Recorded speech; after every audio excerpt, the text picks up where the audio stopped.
بسم اللہ الرحمن الرحیم الحمد للہ رب العالمین والعاقبۃ للمتقین والصلاة والسلام علی خیر خلقہ محمد وآلہ واصحابہ اجمعین۔ آج زاد الطالبین میں ہمارا 150واں سبق ہے، جس میں ہم حدیث نمبر 43 کا ترجمہ، لغوی و صرفی تحقیق، تشریح اور ترکیب کے بارے میں پڑھیں گے۔ حدیث نمبر 143 ہے، قل آمنت باللہ ثم استقم۔ قل آمنت باللہ ثم استقم۔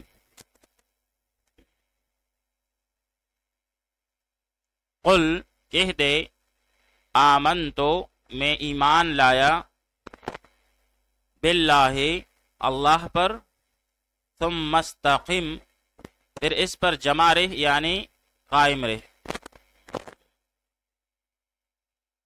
قل کہہ دے، آمنتو میں ایمان لایا، باللہ اللہ پر، ثم استقم پھر اس پر جمع رہ یعنی قائم رہ۔ اب یہاں پر آمنتو سیغہ واحد متکلم، پہلے ماضی معروف از باب افعال، جیسے آمن یؤمن ایمانا، بمعنی دل سے کسی بات کی تصدیق کرنا، ایمان لانا۔ استقم سیغہ واحد مذکر حاضر، فعل امر حاضر معروف از باب استفعال، جیسے استقام یستقیم استقامتا، بمعنی سیدھا ہونا، مضبوط ہونا، درست ہونا۔ آئیے اب اس حدیث شریف کی تشریح پڑھ لیتے ہیں۔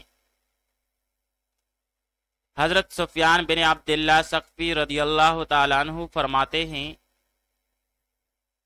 کہ میں نے عرض کیا کہ اے اللہ کے رسول صلی اللہ علیہ وآلہ وسلم، مجھے ایسی بات بتائیے اسلام کے بارے میں کہ پھر آپ کے بعد یا آپ کے سوا کسی سے پوچھنے کی مجھے ضرورت نہ پڑے۔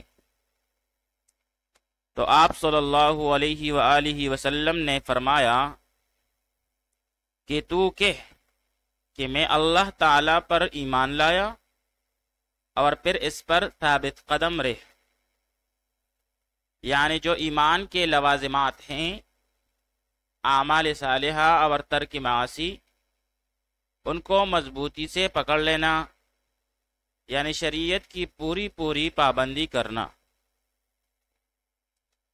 پھر استقامت کے معنی کیا ہیں، اس بارے میں کئی اقوال ہیں۔ ابن زید رضی اللہ تعالیٰ عنہ اور قتادہ رحمۃ اللہ تعالی علیہ فرماتے ہیں کہ اللہ تعالیٰ کی اطاعت پر جمنے کا نام استقامت ہے۔ مجاہد اور اکرمہ رحمۃ اللہ تعالی علیہما کے نزدیک کلمہ توحید پر جمنے کا نام استقامت ہے۔ رابیح رحمۃ اللہ تعالی علیہ کے نزدیک اللہ کے سوا سب سے اعراض کرنے کا نام استقامت ہے۔ حضرت عمر رضی اللہ تعالیٰ عنہ ادائے فرض کو کہتے ہیں۔ حضرت عثمان رضی اللہ تعالیٰ عنہ فرماتے ہیں اخلاص کا نام ہے۔ حضرت علی رضی اللہ تعالیٰ عنہ فرماتے ہیں کہ تمام احکامات اور اوامر و نواہی پر سیدھے جمے رہیں، لومڑی کی طرح ادھر ادھر فرار اختیار نہ کرے۔ پھر تمام اقوال کا خلاصہ یہ ہے کہ موت تک دین پر جمے رہنے کا نام استقامت ہے۔ اسی وجہ سے ملا علی قاری رحمۃ اللہ تعالی علیہ فرماتے ہیں الاستقامت فوق الف کرامت، یعنی استقامت جو ہے یہ 1000 کرامتوں سے افضل ہے۔ پھر یہ ارشاد ماخوذ ہے اس آیت کریمہ سے جس میں فرمایا گیا ہے فاستقم کما امرتا، بلکہ بعض محققین علماء فرماتے ہیں کہ آپ صلی اللہ علیہ وآلہ وسلم کے ارشادات عموماً قرآن مجید سے ماخوذ ہوتے ہیں۔ سعید بن زبیر رحمۃ اللہ تعالی علیہ اور امام شافعی رحمۃ اللہ تعالی علیہ کی رائے بھی یہی ہے، بلکہ شاہ ولی اللہ رحمۃ اللہ تعالی علیہ نے تو یہاں تک فرمایا کہ میں نے کتاب الصلاۃ پر غور کیا تو مجھ کو تمام احادیث کا مرجع قرآن پاک میں مل گیا۔